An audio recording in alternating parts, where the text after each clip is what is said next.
Hello, welcome, thanks for tuning in. If you saw my recent video on the Light Lens Lab Cooksby Panchro 2 replica and also the Voigtlander Ultron 75 1.9, some of you asked me what lens recorded that footage. The answer is the lens that we're talking about today.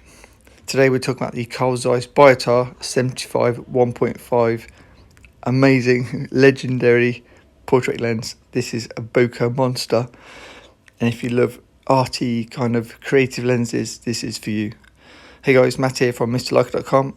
This video will tell you everything you need to know about this lens and then also example photos. From my research, there are three common versions. Version 1, also known as the thin version, which is a 55mm filter thread. Some copies are coated, some copies are not, and it's got a 0.9 meter close focus distance. Version 2, as you can see here, is probably more popular, also with 18 aperture blades. This is also known as a thin version, but it also comes in M42 mount. And then there's version 2, which is also known as the fat lens, as you can see from the design. This has 10 or 12 aperture blades and the same T coating. In terms of price, you can find these on eBay for anything between around £1,200 and say £2,000, depending on the version and the mount. The copy we're looking at today was kindly loaned to me by Toby, one of my awesome patrons.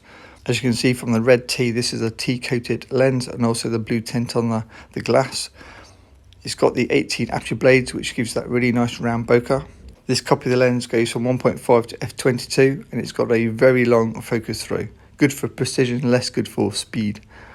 Toby's adapted this lens to like an M mount, as you can see here, which is why this lens looks even bigger than a normal lens. If you saw my video on the 50mm 1.4 Biotar, here they are side by side, and you can see that the 75 is quite a bit bigger than the 50mm. Here's the 75mm mounted on a Leica M11 at my recent London Patreon meet, but you can also get them in thread mount. If you're interested in adapting one of these lenses to thread mount, get in touch and I'll put you in touch with someone that can do this for you. Okay, onto the photos. First, photos from the London Patreon meetup. This is the second chance Toby kindly lent me the lens, so I had time to play with it. All these photos are shot wide open at f1.5, and I wanted to see how sharp the centre was and how soft the edges were. You can also see the effect of the colours and also the lack of contrast, shall we say, in some images. It was a bright day, but you can see a bit of veiling flare on some of these photos.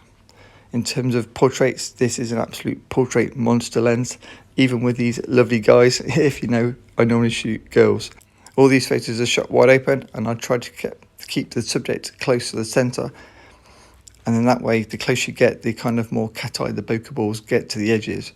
If you step back a bit, they will still have a nice rendering, as you can see here, but slightly less cat-eye shaped. As soon as you go off the centre, the sharpness starts to drop off quite quickly. These are my awesome patrons from our London meetup, and if you want to join our Patreon group, there's now 232 members and 657 posts currently. Okay, on to more photos. I also took the lens to Italy when we had the body painting festival, and you can see me here using it with flash. I've got Godox lights being fired from a Godox trigger. Here's an example photo. It was a wet day, so I was using a cover over our heads, and then I was shooting at the light to get both the rim light and then bouncing light off a reflector. This all sounds very nice and easy, but the downside is this lens flares so easily that you have to keep making sure, like flagging your lens, because the lens hood's just not enough to stop the flare. So you'll see me in some shots with my hand over the top of the lens to try to stop the additional flare. That being said, the centre's sharp enough for portraits, and you get a really nice kind of quick drop off at the edges. You can see here the veiling flare from the flash, and also the lovely bokeh at the edges. I preferred the black and whites, but some of these you can see the effect of colour. The colour photos have been edited with my raw plus colour presets, and again the black and whites with my usual Mr. Leica black and white presets. If you want presets, I can put a link below, so feel free to check them out. I think for these style of portraits, I think this lens is absolutely the perfect choice because it gives that arty look to an already very creative shot, thanks to our makeup artists. Here's me using the lens again. You can see I've got the flash on the top. I was shooting the Leica SL camera at ISO 50, and I was syncing at 250 to the second to try to control the daylight without needing ND filters. Any of them where you've got lower contrast, that's the veiling flare from either the daylight or the flash.